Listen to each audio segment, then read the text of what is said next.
All right, tonight the I-Team continues its look at Milwaukee Police and the use of force and a department policy called Duty to Intervene.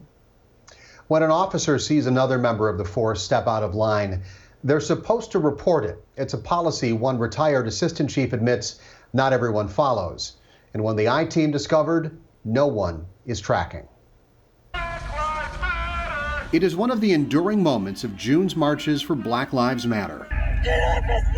An explosive confrontation between a protester and a swarm of Milwaukee police.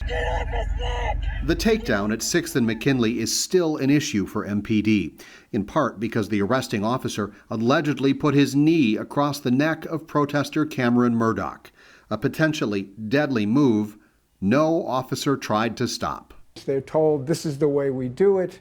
If they don't do it that way, they are internally castigated. Flint Taylor and Ben Elson are attorneys with the People's Law Office in Chicago.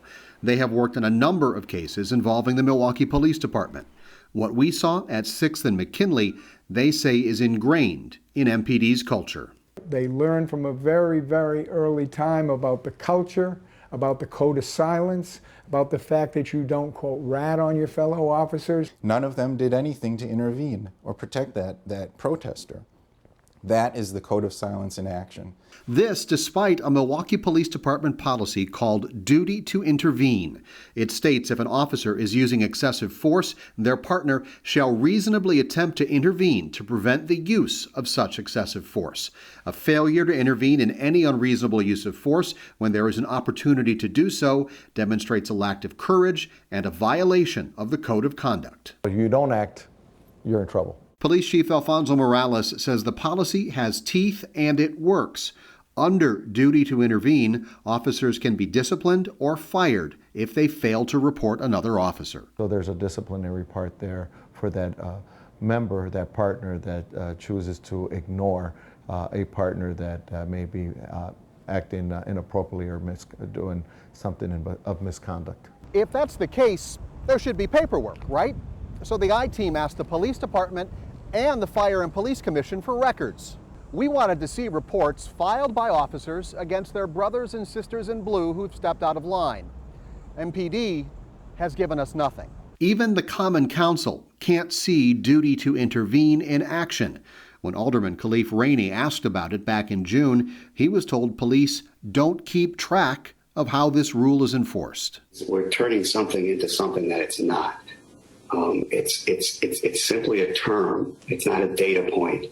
It's not something that we would capture in a report. This something that should be created into a data point. I think it's worthy of monitoring. I think that ultimately that these type of incidents lead to something major. Attorney Flint Taylor believes a lack of transparency and oversight only bolsters the code of silence. If it's not looked over by the people in charge politically, then what happens on the street is the opposite of what they're trained. We have to rely on human dignity when things are starting to happen. If you just know something is not right and you've taken the oath and you put that badge on, then you need to step in and say something.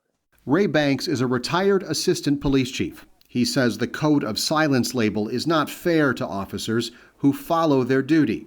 Banks acknowledges not all of them do. There's a lot of intervention that does occur on the street right now where officers are relating to their partners and they're stepping in and doing things, but it's just not magnified in the same way as it does when it doesn't happen. When it doesn't happen, citizens get hurt. The police department gets sued and tensions get frayed. For example, the 3 police officers who just stood there while Officer Derek Chauvin kneeled on George Floyd's neck for 9 minutes. If someone would have taken maybe 2 to 3 seconds to intervene with George Floyd, he would still be alive. Retired Chief Banks says it is still essential. A, it saves lives. B, it saves jobs. C, it keeps people out of prison. And D, it improves police and community relations. They didn't do anything! Exhibit A, 6th and McKinley. The protester, Cameron Murdoch, is now suing police for what happened here. The Fire and Police Commission has demanded answers about this incident from Chief Morales. The lawsuit could cost taxpayers of Milwaukee money. The FPC investigation could cost Chief Morales his job. Again, Milwaukee Police provided no response to our request for records. MPD did tell us it is investigating the officer's use of force in that arrest at 6th and McKinley.